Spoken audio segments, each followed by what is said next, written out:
এই বইটির রিভিউ দিব।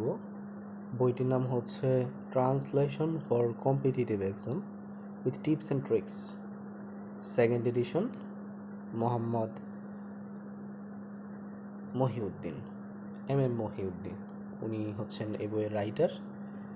এই বইটার ইন্টারেস্টিং দিক হচ্ছে MCQ এবং রিটেন দুটো পার্টের জন্য এটা কাজে লাগে, তবে জেনারেলি রিটেনের জন্য এটা বেশি কাজে লাগে। অনেকেই আছেন যারা ইংরেজিতে মোটামুটি একটু বোঝেন কম বা ইংরেজি পারেন কম, অনেকেই চান যে ইংরেজিতে একটু এক্সপার্ট হওয়ার জন্য, অথবা কম্পিটিটিভ পরীক্ষাগুলোর মধ্যে ইংরেজিতে যাতে ভালো করতে পারেন রিটেনে, তার জন্য বই খুঁজছেন।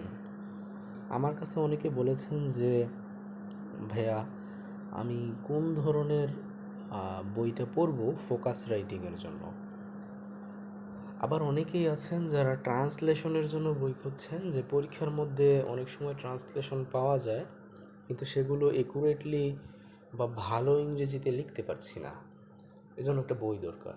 তখন আমি এই বইটা সাজেশন করি যে আপনি এই বইটা পড়েন, এটা পড়লে ইংরেজি ফোকাস রাইটিংটা আপনার ক্লিয়ার হবে এবং ট্রান্সলেশনটাও ভালো হবে।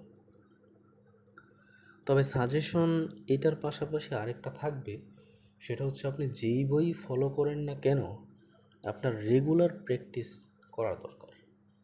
আপনি যদি কনসিস্টেন্সি মেইনটেইন না করেন তাহলে আপনি যেই বই পড়েন না কেন আপনার ফোকাস রাইটিং অথবা ইংরেজিতে লেখা ভালো হবে না। কাজেই এই বইটা আপনি পড়তে পারেন, এই বইটা আপনাকে যথেষ্ট হেল্প করবে। আমি এটা পড়েছি এবং দেখেছি এখানকার ইংরেজি লেখাটা খুবই রিচ, আপনার জন্য খুবই ভালো হবে বলে আমি আপনাদেরকে এই বইটা সাজেস্ট করি। ধন্যবাদ। আসসালামু আলাইকুম।